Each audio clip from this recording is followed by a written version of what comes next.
Hi, Todd. Thank you. We'll start the half hour here. A city councilor in Rockland says she was assaulted while she was just out for a run. Yeah, Penny York says that she was running on Broadway on Saturday morning when she alerted a pedestrian that she was about to pass him. York says that the man identified as Nicholas Wallace yelled profanities, ran after her and told her, quote, "I'm not running after you, I'm chasing you." That was before pepper spraying her. She says that Good Samaritans rushed to help her, and Rockland police arrested Wallace on several charges, including disorderly conduct and criminal use of disabling chemicals. He's being held at the Two Bridges jail in Wiscasset. A man is admitted to robbing a bank in Westbrook and then trying to flee to New Hampshire. The U.S. Department of Justice says Jean-Pierre Gendron, who's originally from South Carolina, is now facing up to 20 years in prison. Court records show that he handed a teller a demand note last summer, stole more than $6,000. Police ended up arresting Gendron after he got off of a bus in Londonderry, New Hampshire. In addition to a possible prison sentence, he could also face a fine of up to $250,000. A Bridgton man convicted of killing his girlfriend will spend the next 48 years in prison.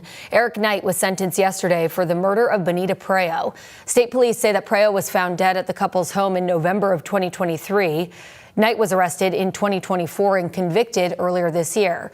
Preo had 4 children, 16 grandchildren. We spoke with one of her daughters. She's up there in heaven now, dancing and doing a jig. So everything came out the way we wanted it to.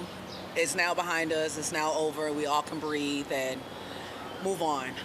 We'll try to move on anyway. Well, Knight was also given the opportunity to speak at the hearing and ask the family for their forgiveness.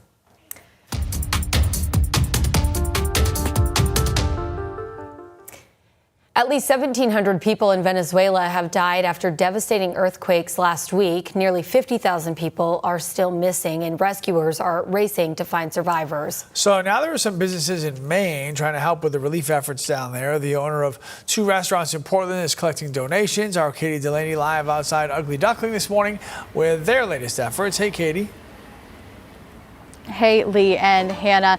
For Ilma Lopez, the co-owner of Ugly Duckling and Chaval, this disaster is personal. She was born and raised in Venezuela, and many of her family members and friends still live there.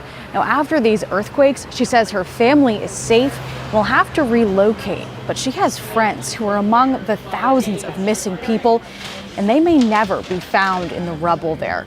Lopez says she wants to do everything she can to help in the wake of this tragedy and called on Mainers to join her, collecting donations of food, first aid supplies, clothing, and blankets to send to Venezuela.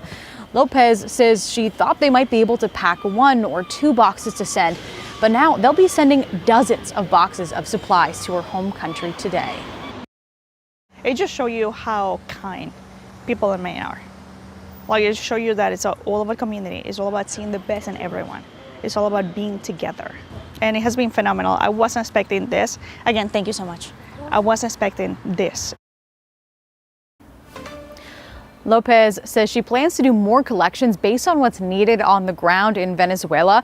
Other businesses in Maine are raising money to help survivors too. This week, Tostones Cafe in Cape Elizabeth and Old Orchard Beach will donate 100% of the proceeds from one of its dishes and 15% of all sales during World Cup matches. Live in Portland, Katie Delaney, News Center, Maine.